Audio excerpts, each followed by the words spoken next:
We've gone ahead and cleaned all of our parts off and have them laid out and ready to assemble here. The first step is going to be to insert the nuts into the parts. And I've already gone ahead and done this so that you don't have to sit here and watch me. On this particular unit, there's 2 nuts that go in the bottom. Go ahead and press those in. On the second arm, there are 3. 1, 2, 3.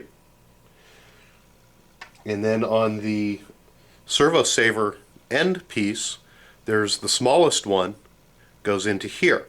I haven't put that in yet because I want to show you a little trick. That's the smallest one that's in there. It actually drops in and is very loose fitting in there, and we're not going to insert anything in there for a couple more steps, so it's just going to get in your way. It's going to flop around, and you'll most likely lose it like I did the first time I built a Baja. So just as we did in a previous step, we're going to use a small piece of Scotch tape, and we're going to put a small piece of Scotch tape right over the hole on there. Go ahead and get that out of the way so that the screw doesn't fall off, and we'll remove the tape later on.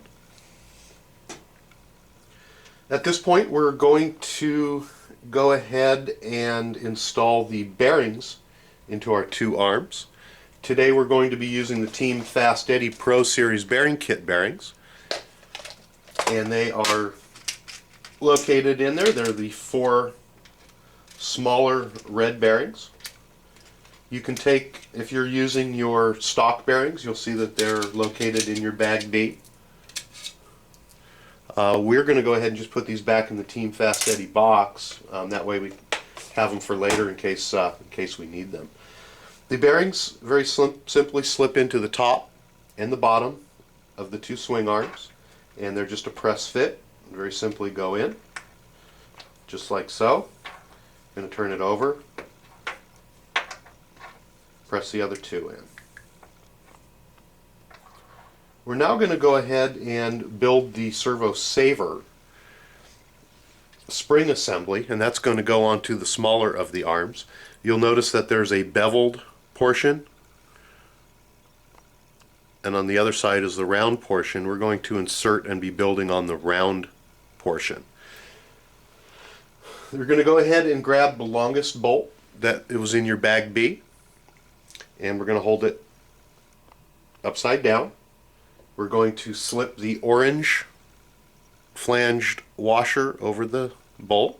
You can see that the head will slip right down inside there so that the head is flush. Should look just like so. From there, we're going to go ahead and put on one of the 2 metal washers. Just going to slide that right over, and it fits over like so. From there, we're going to go ahead and put the spring on. And then we're going to go ahead and put the last metal washer on, like so. Now we're going to take the rounded portion and go ahead and slide it over. Make sure that the washer drops down into the recess. At this point, we're going to go ahead and grab our swing arm. The one that we're going to use has the V on here. So you can see right here, it's the part with the V portion. And we're going to go ahead and very simply line that up like this. The 2 V portions locking together, and then go ahead and start to tighten the bolt.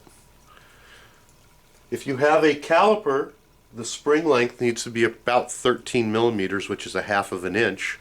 Or HPI also designed their manual to be 1-to-1 on this. So you can just take your part, let's see if we can show here, and right on this portion of the directions you can hold your part up and go ahead and measure the distance right there to make sure that you have the proper tension on your servo saver. It's pretty good the way they designed the manual. Okay, now that that portion's done, we're going to go ahead and install the center arm, which is part number 85414, and we're going to use the 286-607 bushings. we're going to go ahead and set one of the bushings down onto the nub portion.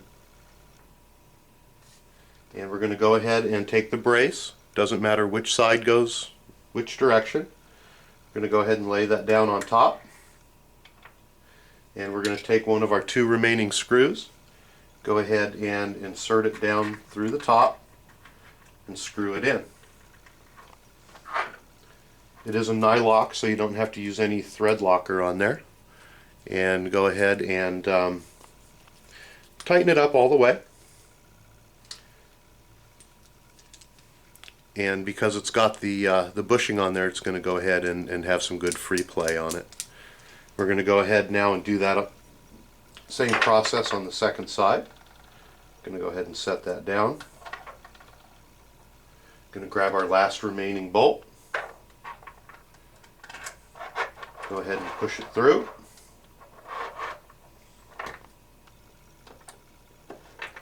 And tighten it down.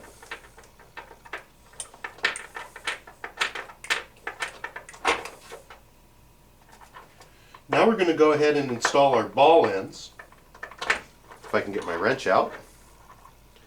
And there are 2 ball ends, and they use I believe a 5mm, so it's a rather large wrench on that, a 5mm wrench. And we're going to go ahead and install a ball end onto each one of the ends of the swing arm. We're going to go ahead and thread in until they're tight.